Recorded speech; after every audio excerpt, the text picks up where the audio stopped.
మనం చాలా బలహీనులు. ఏ మంచితనము మనలో లేదు, ఏ మంచితనము లేదు.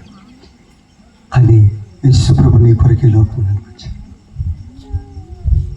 ఈరోజు నువ్వు చాలా ఆలోచిస్తూ ఉన్నావు, బాధపడుతూ ఉన్నావు. నా కుటుంబ పరిస్థితి ఎందుకు ఇలాగుందని, నా పరిస్థితి ఎందుకు ఇలాగున్నదని బాధపడుతూ ఉన్నావు.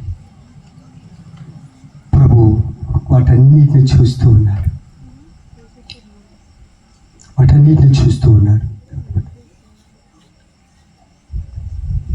మనలను మనము ప్రభువును అప్పగించుకుంటే దేవుడు గొప్ప కార్యములు మన ద్వారా చేయాలనుకుంటూ,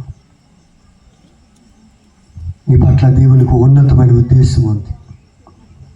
ప్రార్థించి మోకరించి దేవుణ్ణి అడుగు, అయ్యా నన్ను రక్షణనిచ్చావు కదా, నన్ను విడుదలనిచ్చావు కదా, విడుదల లేని అనేకులు ఉన్నారు, నాకు ఇవ్వయ్యా,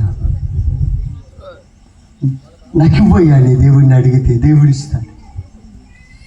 దేవుని బిడ్డ, పరలోక రాజ్యములో నువ్వు ఒక్కలుగా వెళ్ళడానికి దేవుని చిత్తం అది కాదు, ఆయన ఉద్దేశం అది కాదు.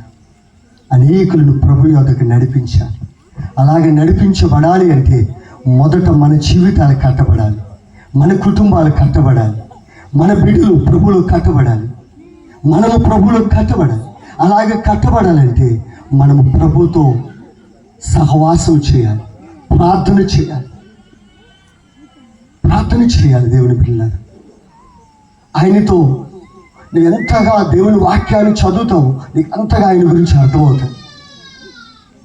సమయంలో నువ్వు ఎలాగున్నా యేసుప్రభు దగ్గరికి వచ్చావు, యేసుప్రభు నేను పట్టుకున్నాడు, అంతేనా? ఇంకా ఆయన ఎందుకు నన్ను పట్టుకున్నాడు?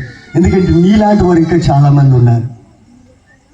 మనం ఏ స్థితిలో నుండి వచ్చాము, మనం ఎక్కడి నుండి పట్టబడ్డాము మనందరికీ తెలుసు. మన స్థితిగతులు ఆయనకి తెలుసు. దేవుని బిడ్డ, ఆయనకు అప్పగించుకుందాం.